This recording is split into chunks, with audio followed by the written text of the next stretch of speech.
താരസംഘടനയിൽ തെരഞ്ഞെടുപ്പ് അടുത്തിരിക്കെ ശ്വേതാ മേനോനെതിരെ ഉയർന്ന പരാതിയിലും കേസിലും ദുരൂഹതയുണ്ടെന്ന് ആരോപണം. കേസിന് പിന്നിൽ നടൻ ബാബുരാജ് എന്ന ആരോപണവും ഉയരുന്നുണ്ട്. കേസിൽ എഫ്ഐആർ റദ്ദാക്കണമെന്നാവശ്യപ്പെട്ട് ശ്വേതാ മേനോൻ ഹൈക്കോടതിയെ സമീപിക്കും. വിവരങ്ങളുമായി ബീന റാണി ചേരുന്നു. ബീന, ശ്വേതാ മേനോനെതിരെ ഉയർന്ന ആരോപണങ്ങൾ അത് താരസംഘടനയായ അമ്മയിൽ തെരഞ്ഞെടുപ്പ് അടുത്തിരിക്കെ നടന്നതിലാണല്ലോ ഇപ്പോൾ ദുരൂഹത ആരോപിക്കുന്നത്. എന്തായാലും ഇപ്പോൾ നിലവിൽ ശ്വേതാ മേനോൻ ഏത് തുടർ നടപടികളിലേക്കാണ് കടക്കുന്നത്? രോഹിണി, താരസംഘടനയായ അമ്മയുടെ തെരഞ്ഞെടുപ്പ് പ്രഖ്യാപിച്ചതു മുതൽ വലിയ വിവാദങ്ങളാണ് തിരഞ്ഞെടുപ്പുമായി ബന്ധപ്പെട്ട് തന്നെ നടന്നു വന്നിരുന്നത്. ഇതേ തുടർന്ന് പലരും നാമനിർദ്ദേശ പത്രിക പിൻവലിക്കുകയും ഒപ്പം തന്നെ തെരഞ്ഞെടുപ്പിൽ നിന്നും സംഘടനാ പ്രവർത്തനത്തിൽ നിന്നും മാറി നിൽക്കേണ്ട സാഹചര്യവും ഉണ്ടായിരുന്നു. അതായത് ആദ്യഘട്ടത്തിൽ ഏതാണ്ട് 22 പേരോളം ഇത്തരത്തിൽ നാമനിർദ്ദേശ പത്രിക പിൻവലിക്കുന്ന ഒരു സാഹചര്യമുണ്ടായി. ബാബുരാജ് ജനറൽ സെക്രട്ടറി സ്ഥാനത്തേക്ക് മത്സരിക്കാനാണ് ആദ്യഘട്ടത്തിൽ തീരുമാനിച്ചിരുന്നത്. എന്നാൽ പിന്നീട് അദ്ദേഹം ആരോപണം നേരിടുന്ന ഒരു വ്യക്തിയാണെന്ന രീതിയിൽ പല ഭാഗങ്ങളിൽ നിന്നും വിമർശനം ഉയർന്നു വന്നു.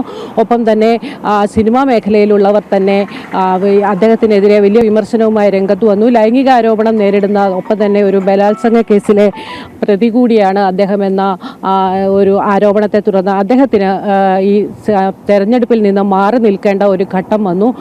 അതുകൊണ്ട് തന്നെ ഇത് വീണ്ടും മത്സരിക്കാൻ ആരംഭിച്ചവർക്കെതിരെ ഇത്തരത്തിൽ നിരവധി ആരോപണങ്ങൾ അഴിച്ചുവിടുന്നു. അല്ലെങ്കിൽ ഇപ്പോൾ ശ്വേതാ മേനോനെതിരെ ഒരു കേസ് വന്നിരിക്കുന്നതിന് പിന്നിൽ നടൻ ബാബുരാജ് ആണെന്ന ആരോപണമാണ് വ്യാപകമായി ഉയരുന്നത്. കഴിഞ്ഞ ദിവസം ഏതാണ്ട് കഴിഞ്ഞ മാസം 31-നാണ് മാർട്ടിൻ മേനാച്ചേരി എന്നൊരു സാമൂഹിക പ്രവർത്തകൻ ശ്വേതാ മേനോനെതിരെ ഒരു പരാതിയുമായി രംഗത്ത് വരുന്നത്. ആദ്യഘട്ടത്തിൽ പോലീസ് അവഗണിച്ച ഈ കേസ് പിന്നീട് ഈ പരാതിക്കാരൻ ചീഫ് ജുഡീഷ്യൽ മജിസ്ട്രേറ്റ് കോടതിയെ സമീപിച്ച് ഉത്തരവ് നേടുകയും പിന്നീട് ബീന തുടരുക.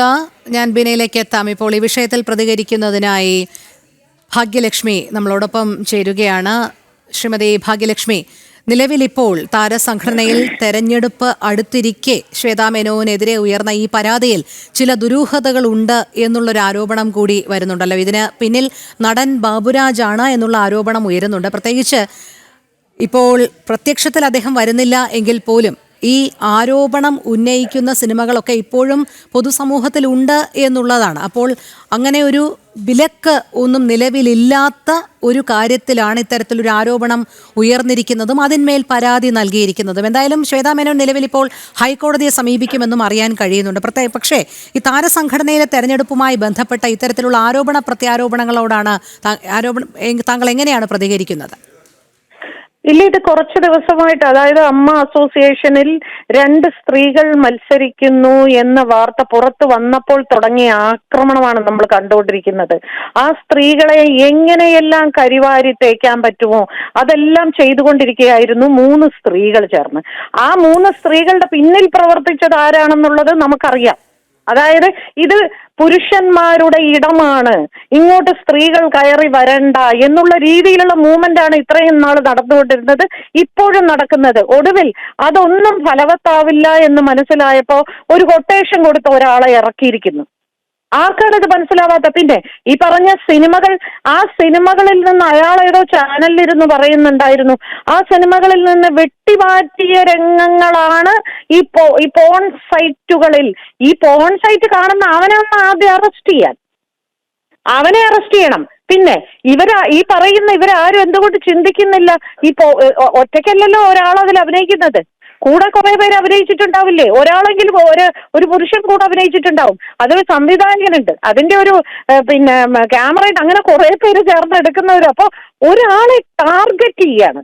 ആ ആള് വിജയിക്കാതിരിക്കാൻ വേണ്ടി, ആ ആള് വിജയിക്കുമെന്ന് ഉറപ്പായപ്പോ ആ ആൾ വിജയിക്കാതിരിക്കാൻ, ആ ആളെന്നല്ല, ആ സ്ത്രീ വിജയിക്കാതിരിക്കാൻ വേണ്ടി, കാരണം ഇവർക്കെല്ലാം ആ സ്ഥാനത്തിരുന്ന് എന്തോ ഗൂഢലക്ഷ്യങ്ങൾ ഉണ്ടായിരുന്നു.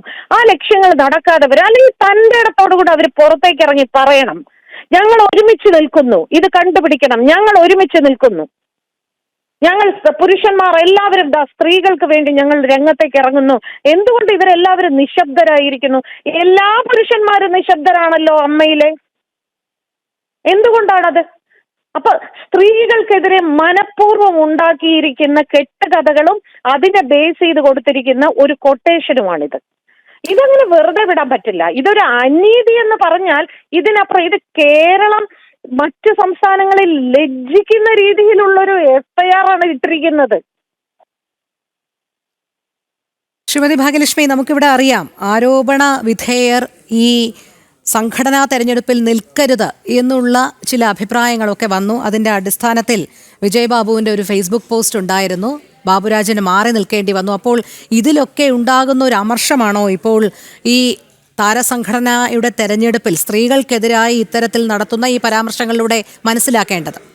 ഇത് ആർക്കാണ് മനസ്സിലായത്? ഇത് തന്നെയാണല്ലോ. ഞാൻ ചോദിക്കട്ടെ, ഇതേ ശ്വേതാ മേനോൻ മുൻപ് മത്സരിച്ചിരുന്നു. അന്ന് ഈ ഇപ്പൊ മത്സരിക്കാൻ പത്രിക കൊടുത്തവരൊന്നും അന്നില്ലായിരുന്നു. അതുകൊണ്ട് അന്ന് ശ്വേതക്കെതിരെ അതൊന്നുമില്ല. കുക്കു പരമേശ്വരൻ മുമ്പ് മത്സരിക്കാൻ പത്രിക കൊടുത്തിരുന്നു. അവര് മത്സരിക്കുകയും തോറ്റുപോവുകയും ചെയ്തതാണ്. അന്തസ്സായിട്ട് പിന്നെ അഭിമാനത്തോടുകൂടെ മത്സരിച്ച് തോൽക്കുകയോ ജയിക്കുകയാണ് വേണ്ടത്. അല്ലാതെ ഈ മാതിരി വൃത്തികെട്ട കളിയല്ല കളിക്കേണ്ടത്. ഇത് ഒരു സ്ത്രീയെ ഇത്തരത്തിൽ മാത്രമേ നാണം കെടുത്താൻ സാധിക്കുള്ളൂ എന്നതിന്റെ ഉത്തമ ഉദാഹരണമാണ് അവർ ഈ കാണിച്ചുകൊണ്ടിരിക്കുന്നത്.